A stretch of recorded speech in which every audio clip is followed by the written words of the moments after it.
اعوذ باللہ من الشیطان الرجیم بسم اللہ الرحمن الرحیم ولا جناح علیکم فیما عرضتم به من خطبۃ النساء او اکننتم فی انفسکم علم اللہ انکم ستذکرونہن ولکن لا تواعدوہن سرا إلا أن تقولوا قولا معروفا ولا تعزموا عقدة النكاح حتى يبلغ الكتاب أجله واعلموا أن الله يعلم ما في أنفسكم فاحذروه واعلموا أن الله غفور حليم۔ اور اس بات میں تم پر کوئی گناہ نہیں کہ تم عورتوں کی عدت کے دوران انہیں اشارے کنائے میں نکاح کا پیغام دو یا تم اپنا ارادہ اپنے دلوں میں چھپائے رکھو۔ اللہ جانتا ہے بے شک تم ان عورتوں کا ذکر ضرور کرو گے،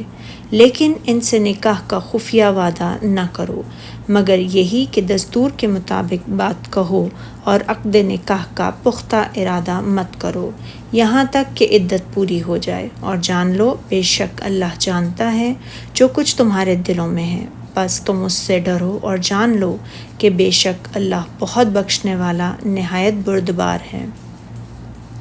اللہ تعالیٰ فرماتا ہے اور تم پر کچھ گناہ نہیں کہ جو عورتیں اپنے شوہر کی وفات کی وجہ سے عدت میں ہوں اور تم انہیں کسی صراحت کے بغیر اشارے اور کنائے میں نکاح کا پیغام بھیجو۔ اور حضرت ابن عباس سے روایت ہے کہ ارشاد باری تعالیٰ اور اس بات میں کہ تم پر کوئی گناہ نہیں کہ تم عورتوں کی عدت کے دوران انہیں اشارے کنائے میں نکاح کا پیغام دو کے بارے میں کہ تعریض یہ ہے کہ آدمی یوں کہے میرا شادی کرنے کا ارادہ ہے، یا یہ کہے میں اس عورت کو پسند کرتا ہوں جو ایسی ہو، یعنی دستور کے مطابق اشارے اور کنائی سے کام لے۔ اسی طرح جس عورت کو طلاق بتا ہوئی ہو تو اس کی عدت کے دوران میں اسے بھی کنائے سے نکاح کا پیغام دینا جائز ہے، جیسا نبی اکرم صلی اللہ علیہ وسلم نے فاطمہ بنت قیس رضی اللہ تعالیٰ عنہ سے فرمایا تھا، جبکہ ان کے شوہر ابو عمرو بن حفص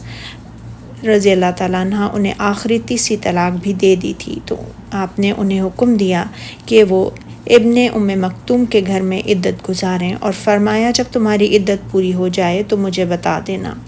وہ کہتی ہیں جب میری عدت پوری ہو گئی تو میں رسول اللہ صلی اللہ علیہ وسلم سے عرض کیا تو اسامہ بن زید نے نکاح کا پیغام بھیجا ہے، تو آپ صلی اللہ علیہ وسلم نے فرمایا اسامہ بن زید سے نکاح کر لو۔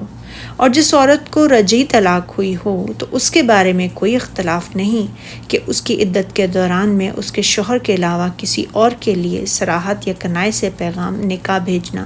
جائز نہیں ہے۔ اور ارشاد باری تعالیٰ ہے یا تم اپنا ارادہ اپنے دلوں میں مخفی رکھو کہ تم انہیں منگنی کا پیغام دو، جیسا کہ اللہ تعالیٰ نے فرمایا سورہ قصص میں، اور ان کے سینے جو کچھ مخفی کرتے ہیں، جو کچھ وہ ظاہر کرتے ہیں تمہارا پروردگار اس کو جانتا ہے، اور فرمایا سورہ ممتحنہ میں، اور جو کچھ تم مخفی طور پر اور جو علل اعلان کرتے ہو وہ مجھے معلوم ہے۔ اسی لیے فرمایا اللہ کو معلوم ہے کہ تم ان عورتوں سے نکاح کا ذکر ضرور کرو گے، یعنی اپنے دلوں میں، لہٰذا اس سلسلے میں اس نے تم سے حرج کو دور کر دیا ہے۔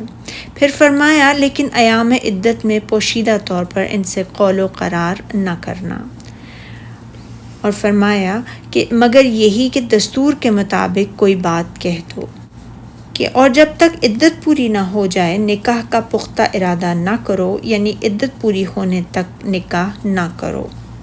علماء کا اس بات پر اجماع ہے کہ مدت عدت میں عقد نکاح صحیح نہیں ہے، اور ارشاد باری تعالیٰ ہے اور جان رکھو کہ جو کچھ تمہارے دلوں میں ہے اللہ کو سب معلوم ہے، لہٰذا تم اس سے ڈرتے رہو۔ عورتوں کے امور و معاملات سے متعلق جو کچھ دلوں میں آتا ہے اللہ تعالیٰ نے اس سے ڈرایا ہے اور رہنمائی فرمائی ہے کہ دلوں میں اچھی بات ہی کو لاؤ، بری بات کو نہ لاؤ۔ پھر اللہ تعالیٰ نے اپنے بندوں کو اپنی رحمت سے مایوس و نا امید نہیں کیا، چنانچہ فرمایا اور جان رکھو کہ بے شک اللہ بہت بخشنے والا اور حلم والا ہے۔